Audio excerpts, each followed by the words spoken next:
No, because if it's in a forest and there's no one around, there's no proof that it's made a sound, so how do you know it's made a sound? Okay.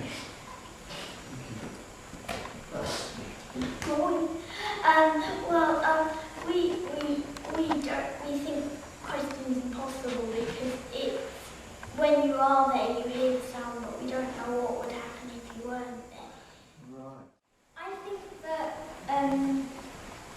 you don't need someone around for the tree to make a sound. You don't need anyone around for something to make a sound, because I can make a sound when there's no one around. When there's no one around and no one has to hear it. So But you have to hear it. Yeah, But you'll hear it. so then you don't. Then it is because trees don't have ears. So anyway, that's a good point, isn't it? What do you think about Xavier's point? Well, that would mean that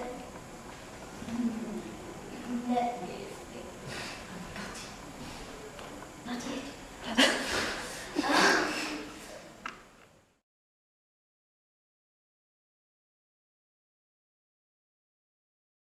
There's a tree in the Sahara Desert, yeah? But nobody's seen it or nobody's touched it. But it's still there. It's still standing in that exact spot all the time, even though nobody's seen it or touched it or.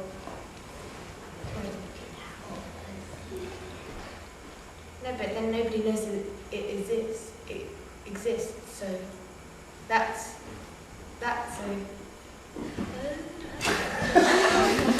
Sounds like it's great now to hear you thinking this through out loud, sort of thinking about it.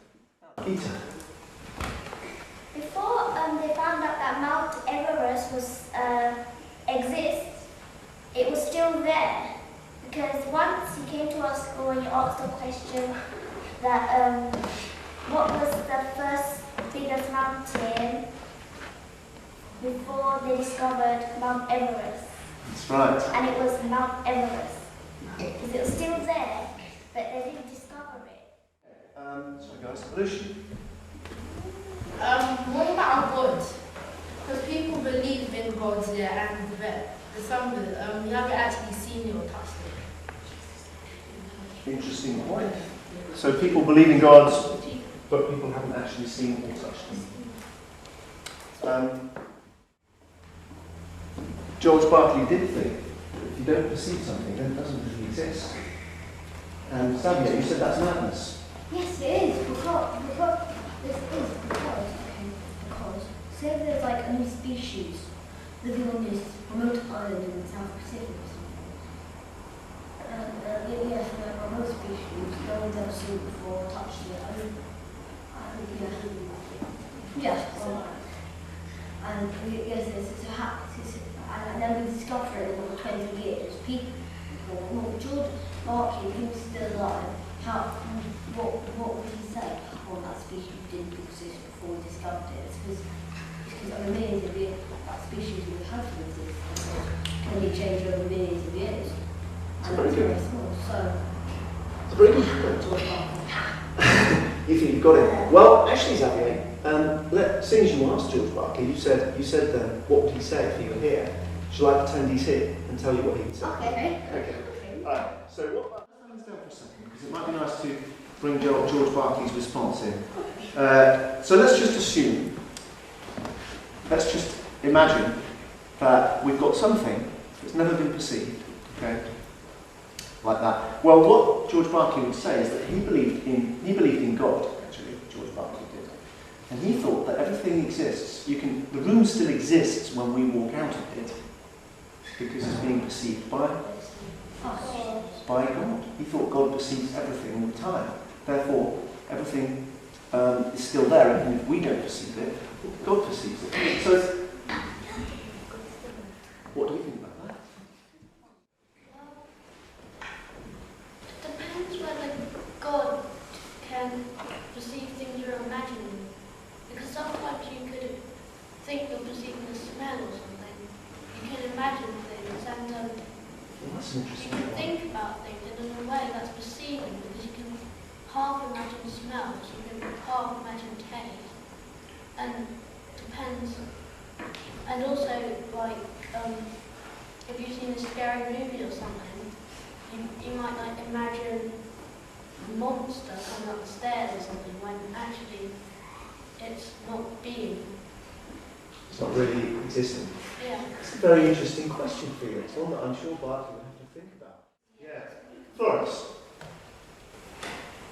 I know he believes in God, but he has just, because no one has perceived God.